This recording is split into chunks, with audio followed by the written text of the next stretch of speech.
Stop, look away from the star for 1 second. Because while every camera in every arena has been locked on Caitlin Clark, while every sports network has been dissecting her every move, her every pass, her every three-pointer dropping through the net from distances that make defenders look foolish, two players have been doing something that nobody in the mainstream sports media has bothered to cover properly. And what they have been doing is far more interesting than anything happening in the spotlight. Sophie Cunningham and Lexi Hull have been evolving, quietly, deliberately, with a level of calculated self-awareness that most professional athletes never find in an entire career, not because they stumbled into it, not because a coaching staff handed them a blueprint, because they looked at the most disruptive force to ever enter the WNBA and made a cold, clear decision: adapt or disappear. Those are the only two options when Caitlin Clark enters your league. There is no third door. There is no comfortable middle ground where you keep doing what you have always done and hope the storm passes around you. The storm does not pass. The storm is the new weather. And the players who understand that are already 3 steps ahead of everyone still complaining about the thunder. This is not a story about Caitlin Clark. This is a story about what happens in the shadow of greatness. About two women who looked at a system rewriting the rules of their survival in real time and did not flinch. Did not resist. Did not demand the world slow down and wait for them.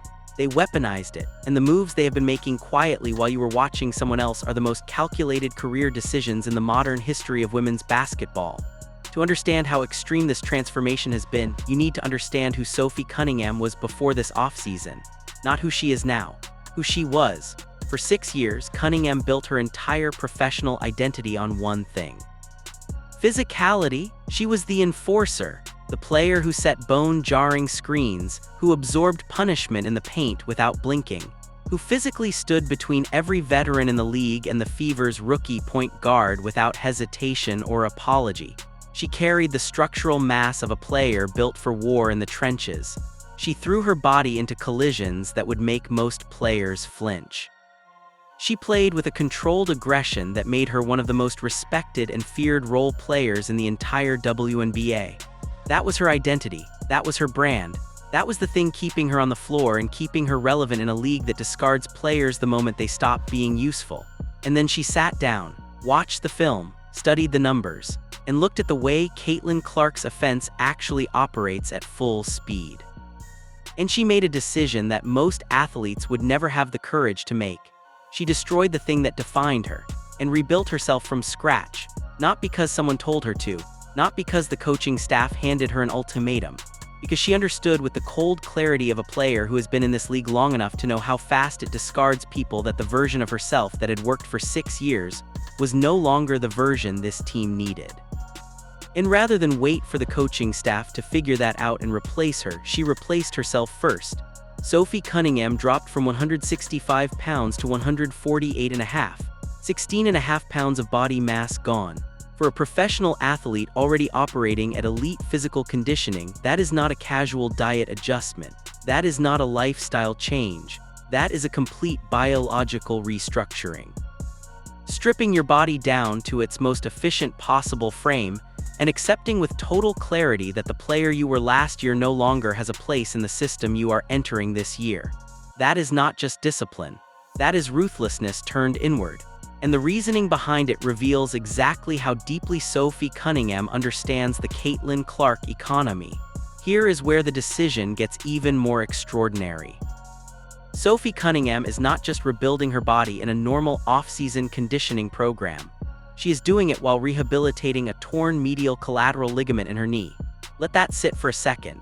She is recovering from one of the most painful and demanding ligament injuries a basketball player can face. And simultaneously, she is stripping 16.5 pounds off her frame. And the reason she is doing both of those things at the same time is not stubbornness. It is pure biomechanical logic. When you are recovering from a severe knee ligament injury and preparing to play in the fastest-paced, highest possession offense in the entire league, every single pound of excess body mass becomes a liability. The physics are brutal and non-negotiable. Each additional pound exponentially increases the force placed on the knee joint during high-speed deceleration, during the sudden stops, during the explosive changes of direction that the Clark system demands on every single possession, every single time down the floor. Cunningham looked at that equation and made the only rational decision available: stripped down to the leanest, most aerodynamic version of herself that her body could sustain without sacrificing the strength she needs to compete physically. But this was not just about protecting her knee. This was about understanding what the Clark offense actually rewards. Caitlin Clark's transcendent court vision breaks opposing defenses before they can even get set.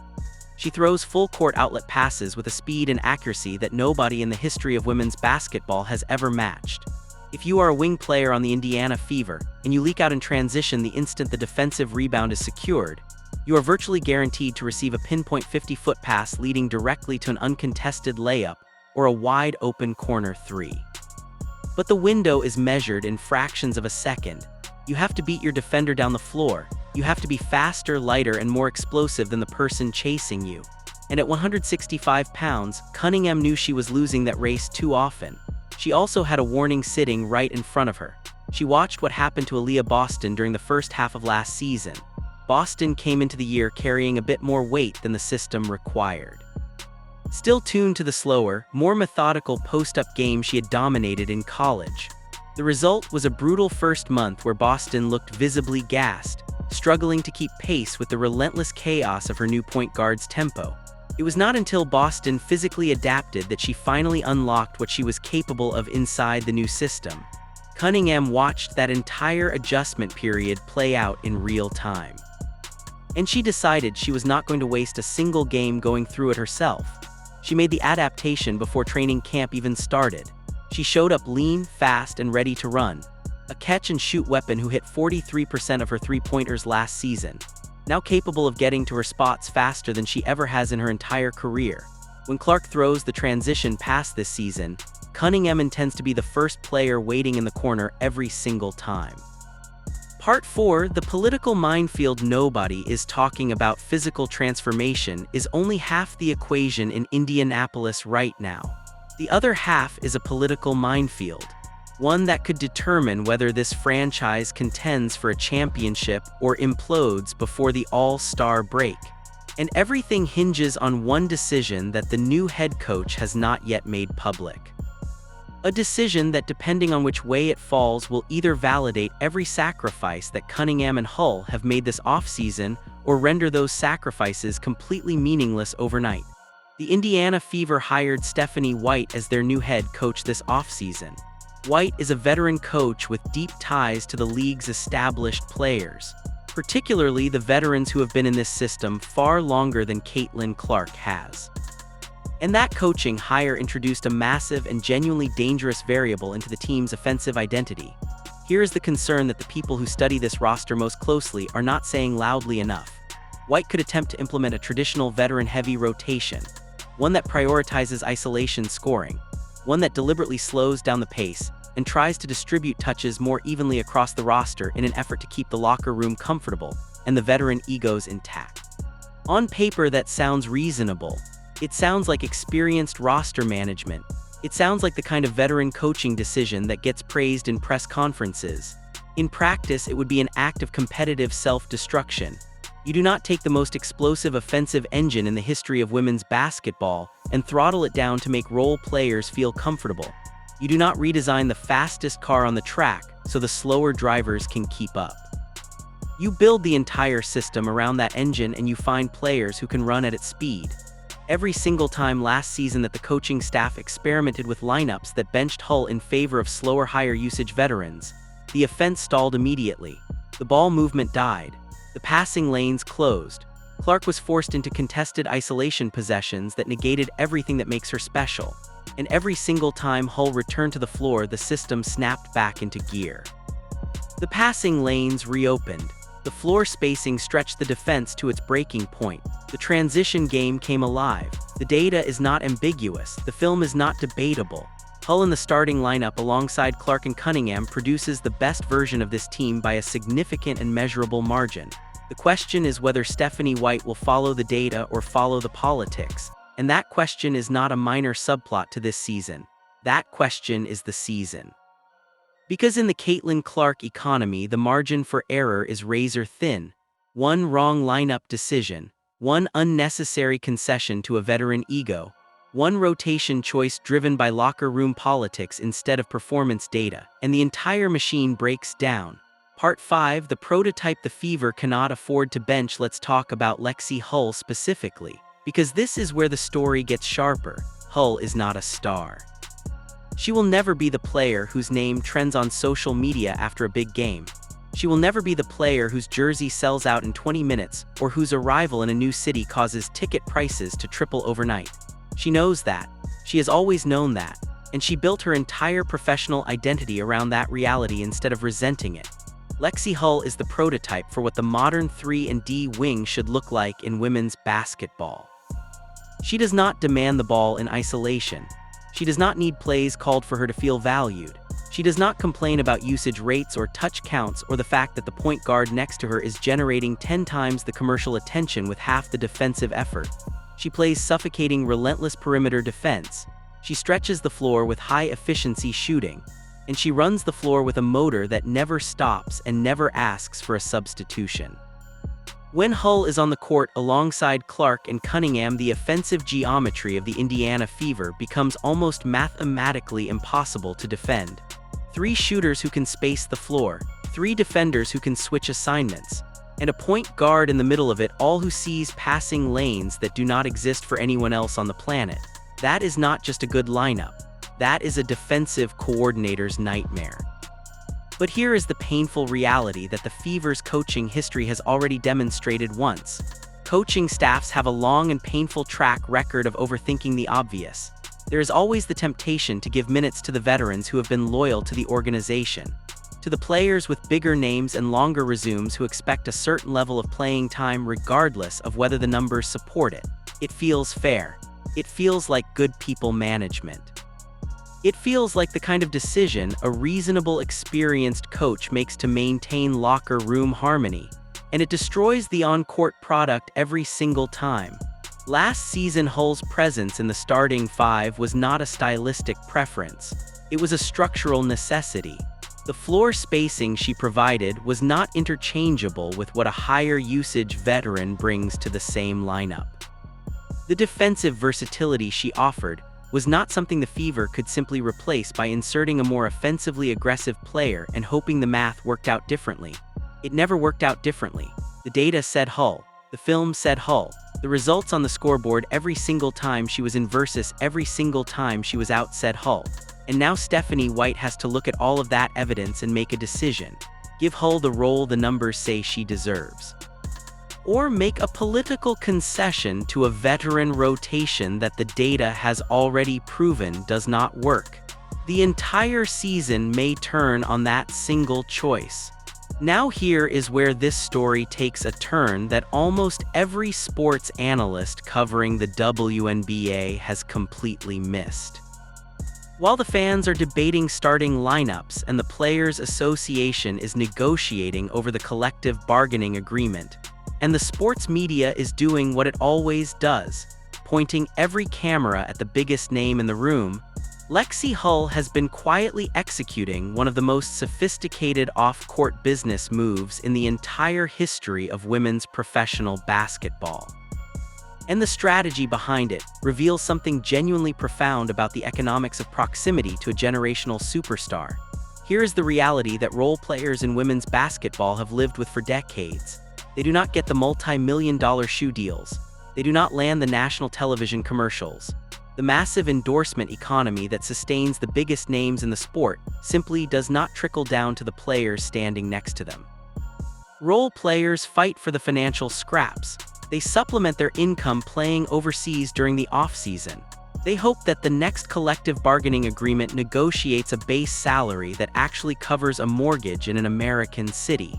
That has been the financial reality for role players in women's basketball since the league's first season. And for most of those players, it remains the reality today. But Lexi Hull just identified a loophole in the modern attention economy that nobody in professional sports has properly mapped before her. Hull is launching a direct-to-consumer cosmetics brand called Fora, specifically designed for high-performance athletes. On the surface, that might sound like just another athlete side project. Another celebrity name attached to a product line that generates a few press releases and quietly disappears within 18 months when the novelty wears off and the advertising costs become unsustainable. But the business strategy underneath this is genuinely brilliant, and it only works because of one specific variable that the sports media landscape has almost entirely failed to analyze properly. Lexi Hull plays next to Caitlin Clark. She occupies the most valuable piece of real estate in the entire women's sports economy right now, the space directly adjacent to the most watched player on the planet, and she has figured out exactly how to convert that real estate into something that belongs entirely to her. Not a sponsorship deal that expires, not an endorsement contract that a corporation can terminate when the commercial landscape shifts. A company, her company. Built from the ground up on an asset that no one can take away from her. The attention that Caitlin Clark generates every single time she steps onto a basketball court. Part 7, the economics of the halo effect. Let's follow the business logic all the way through, because this is where Hull's strategy becomes something that goes far beyond women's basketball. In the traditional direct-to-consumer business model, the single most expensive and most dangerous cost is customer acquisition. You have to spend enormous amounts of money on digital advertising, Facebook campaigns, Instagram promotions, TikTok sponsorships, just to get a potential customer to look at your product for 3 seconds. Most direct-to-consumer brands burn through millions of dollars in advertising spend before they ever turn a profit. And the vast majority of them never turn a profit at all. The economics are brutal. The failure rate is staggering. And the brands that do survive usually do so because they had access to an existing audience that they did not have to pay to build. Lexi Hull does not have to spend a single dollar on customer acquisition. She does not have to buy a single impression. She does not have to run a single paid campaign. She already has the audience. It is already there. It is already engaged. It is already intensely loyal to the ecosystem she operates inside. Every time she steps onto the court alongside Caitlin Clark, millions of people are watching. Every time she walks through the pregame tunnel. Every time she appears in a postgame interview. Every time she posts on social media from inside the Indiana Fever universe. She is generating organic high-engagement impressions that would cost a traditional brand millions of dollars to replicate through paid advertising. And the Indiana Fever fan base is not just large, it is disproportionately engaged. These are not casual sports consumers who watch a game once and move on. These are deeply invested fans who follow the players, the practices, the off-court lives, the business moves. They are exactly the kind of customer base that a direct-to-consumer brand would pay almost anything to reach. Hull is not paying anything to reach them. She is already inside their world. This is the Caitlin Clark halo effect operating at its most sophisticated and most financially intelligent level. Clark generates the attention. The spotlight follows her everywhere, from the arena to the airport to every public appearance in between. And the smart players standing in her orbit are not sitting at a negotiating table waiting for the league to decide what they are worth. They are not hoping the next CBA adds a few $1,000s to their base salary. They are building independent revenue streams that capture the economic overflow of being next to the biggest brand in women's sports. And Hull is not just capturing that overflow, she is systematizing it. She is building a company structure around it that she controls entirely from top to bottom. No corporate sponsor with approval rights over her image. No endorsement contract with morality clauses and termination provisions. No middleman taking a cut of the revenue she generates with her own name and her own presence. She is not asking for a bigger slice of someone else's pie. She is baking her own. And the oven she is using was built entirely out of proximity to Caitlin Clark.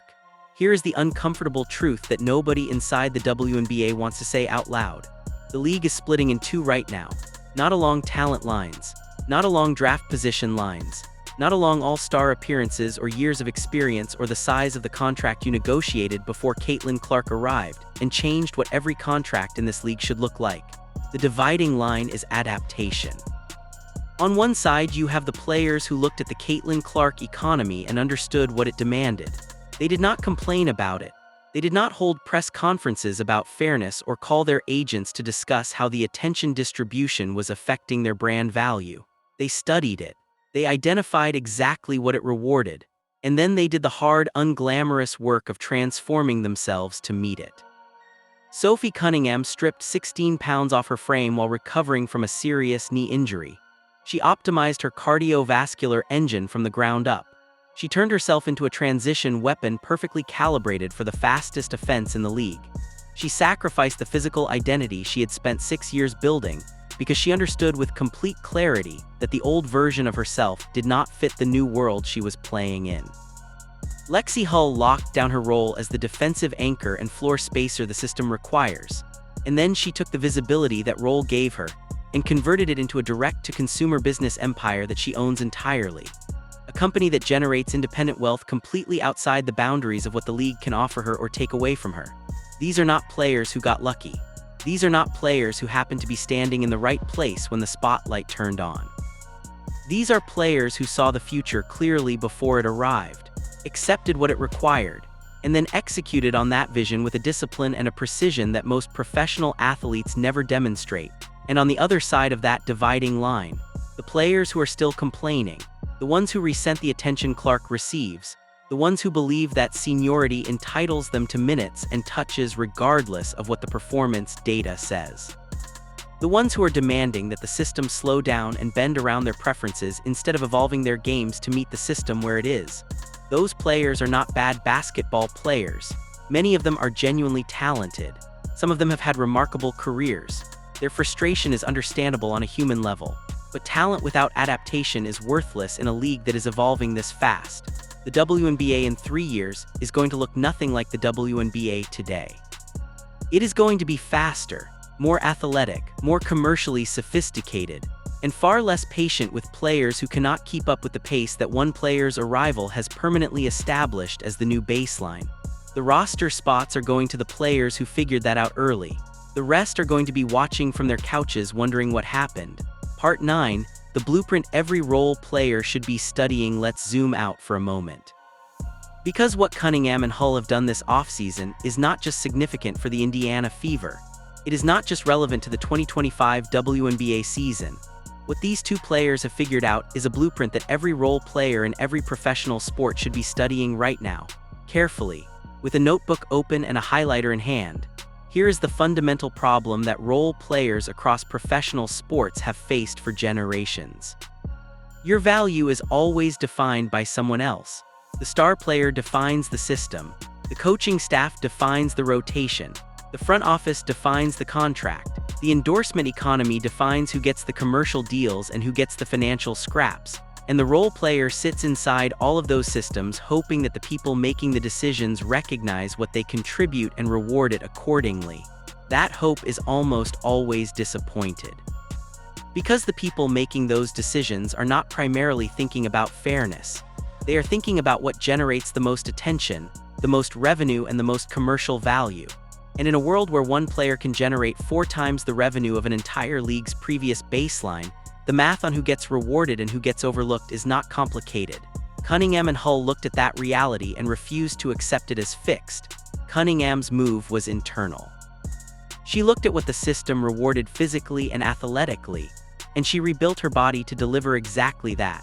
She did not ask the system to value what she already was. She became what the system needed.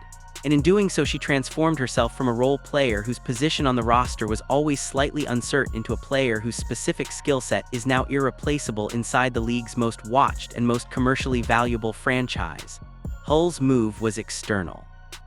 She looked at what proximity to a generational superstar generates in terms of attention and visibility and audience engagement. And she built a business structure designed to convert that attention into permanent independent wealth.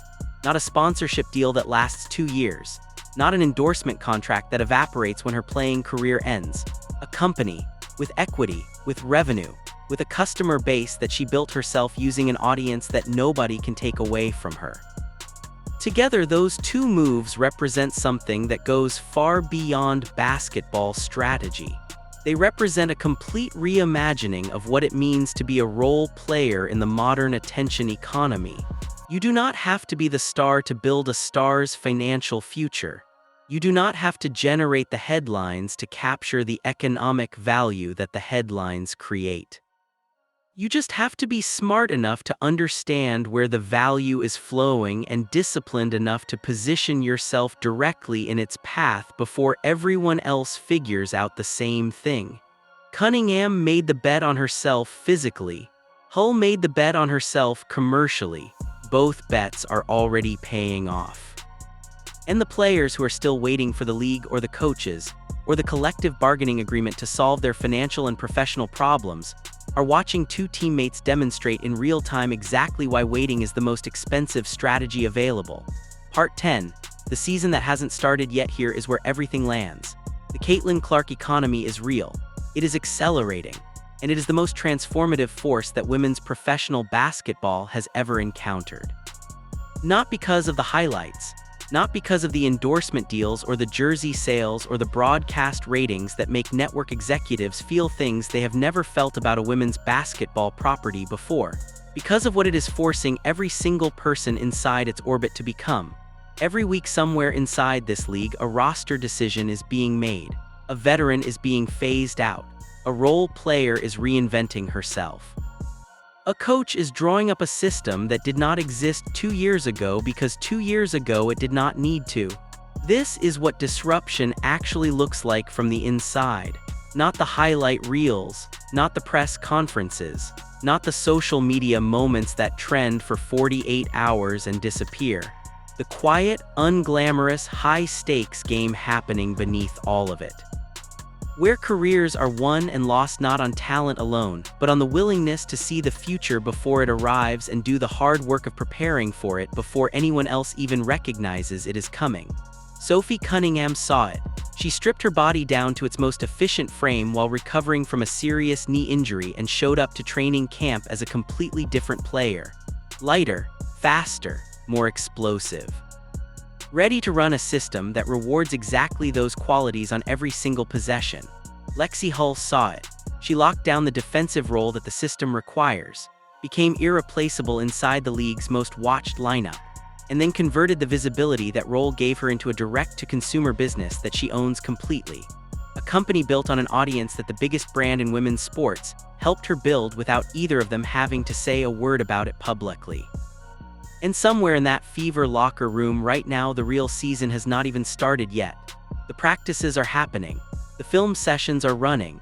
Stephanie White is making rotation decisions that will either unlock the full potential of the most dangerous offensive unit in women's basketball or introduce friction that slows it down for reasons that have nothing to do with basketball. The veterans who resisted adaptation are watching. The role players who embraced it are ready. And Caitlin Clark is doing what she has always done.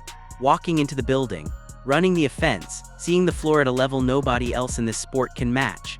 Completely unaware of or completely unbothered by the fact that her presence alone is forcing an entire professional sports league to evolve faster than it ever has before. The question was never whether Caitlin Clark would change this league. She already changed it. That question was answered the moment she stepped onto the floor for the first time. The only question that matters now is who is changing themselves fast enough to survive what she started. Cunningham made her bet.